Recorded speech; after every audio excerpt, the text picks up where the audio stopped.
I'm so grateful. We are so grateful kasi nobody will expect na at this time, at this hour, in this place, nandito ngayon ang dalawang munting gusgusin ng araw. Good morning! Magandang umaga! Gusto na mga lolo-lola, nanay, tatay, kapatid at kaibigan. Second day natin dito sa Ohio. And now is Sunday. So, tamang-tama, wala silang pasok.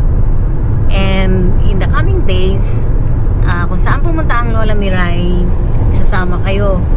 And I'm hoping na mag-e-enjoy din kayo sa mga pupuntahan namin. Simple lang, titikman lang natin ang ilang araw na buhay dito sa Amerika. So, ang title natin, ang Lola Miray sa Amerika. O, di ba ang ganda? Tingnan natin kung magaling mag-drive ang ating 20 years sister. More than 20 years na driver sa Amerika. Okay, let's go.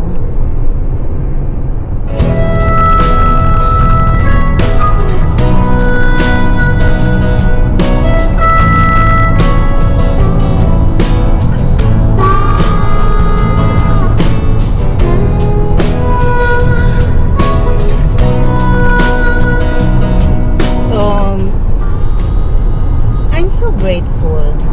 We are so grateful kasi nobody will expect na at this time, at this hour, in this place, nandito ngayon ang dalawang munting gusgusin ng araw. Yung maliliit kami, talagang sobrang hirap ng buhay.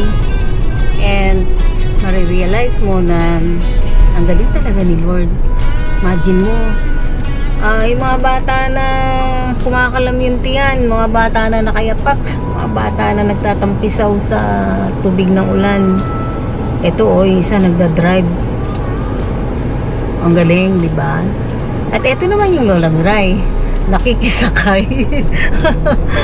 Turista ang dating dito sa Amerika. Pero seriously, masaya talaga, di ba? Hindi hiniling na mapunta sa ganitong lugar, hindi hiniling na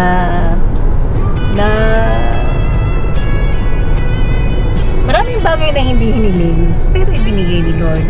Yung hiniling mo lang na huwag ka magutom, hiniling mo lang na makalipas ng oras, 3 beses maghapon na kumain, pero sobrang binigay ni Lord. Kaya naman, as much as possible, we tried to share the blessings from above. O di ba mga lola?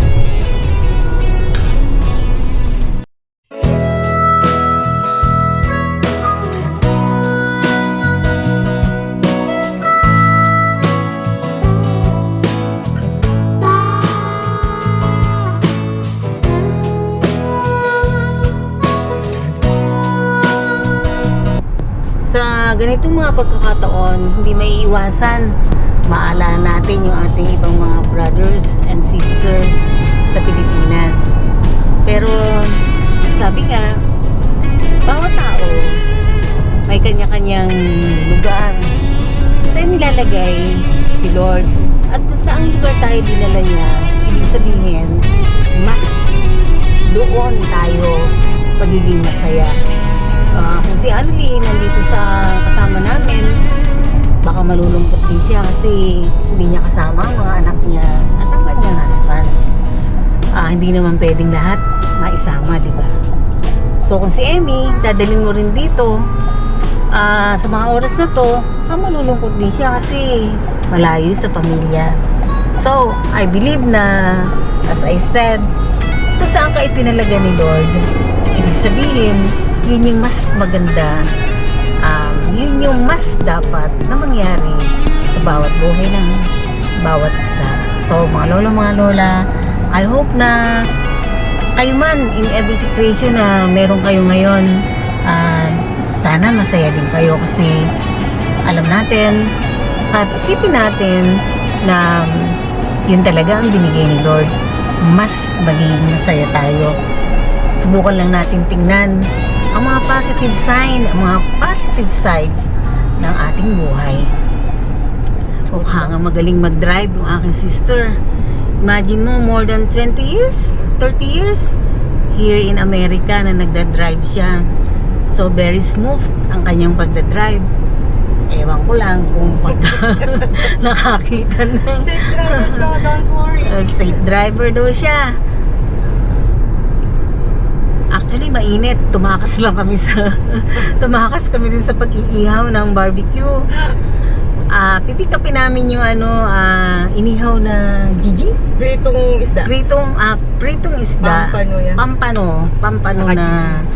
At saka Gigi. Ang walang kapatayan Gigi. Dagalunggong. Namimiss na. So, mas madali kasi kung bibilin mo na luto na. So, tara. Malalaman ninyo, makikita ninyo saan ba bumibili ng lutong ulam. Pilipino ba? O, Pilipino din pala yung may-ari. So, dito sa lugar nila, ang ganda, tahimik, maliwalas, hindi traffic. At ang daming puno. Siguro yun yung pinakagusto ko. As a nature lover, ang Lola Miray talagang love na love yung mga halaman, mga puno, the greens all over. Talagang, if you remember nung nagpunta ako sa Japan, talagang gandang-ganda ako sa yung mountains na puro greens ang makikita mo, tsaka yung sa gilid ng daan, sobrang daming halaman, sobrang daming bulaklak. Dito man sa Ohio, ang daming puno, naglalakihan na green. Tsaka yung mga bahay, I noticed talaga na walang fence. Very open and natural yung yung environment na puno, bahay, sasakyan, pero hindi siksikan. Siguro dito lang palang actually sa lugar nila yung nakikita ko. So I cannot say for other parts ng Amerika kasi nandito lang ako sa Ohio at the moment. And soon, pag namasya lang Lola Miray, sasama kayo. Now is Sunday. So, tamang-tama, wala silang pasok. And in the coming days, kung saan pumunta ang Lola Miray, sasama kayo. And I'm hoping na mag-e-enjoy din kayo sa mga pupuntahan namin. Simple lang, titikman lang natin ang ilang araw na buhay dito sa Amerika. So, ang title natin, ang Lola Miray sa Amerika. O, di ba ang ganda? So far, I have tasted the McDonald's and KFC, and I just make some comparison. Grabe, siguro i-compare ko lang is ang laki ng servings nila. Nahiya ako sa sa KFC kasi ang hindi ako masyadong malakas kumain ng chicken, but yun nga, mas lalo ko palang hindi kayang ubusin yung order dito. Ang lalaki ng servings nila. So, siguro yun yung isa sa difference. But the taste, siguro almost the same kasi parehas na masarap. But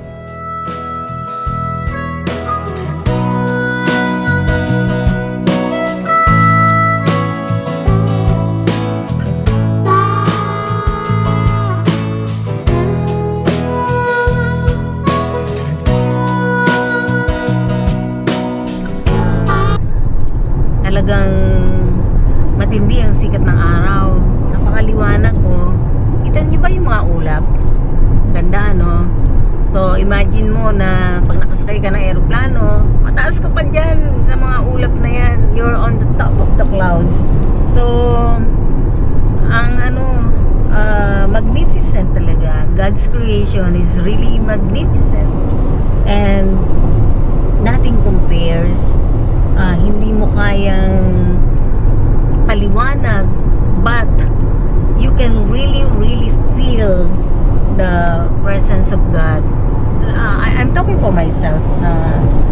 At those moments na nakasakay ka sa plane and you are on the top of the clouds, And inside the clouds, the plane is inside the clouds. So talagang ramdam mo talaga yung this is God's creation.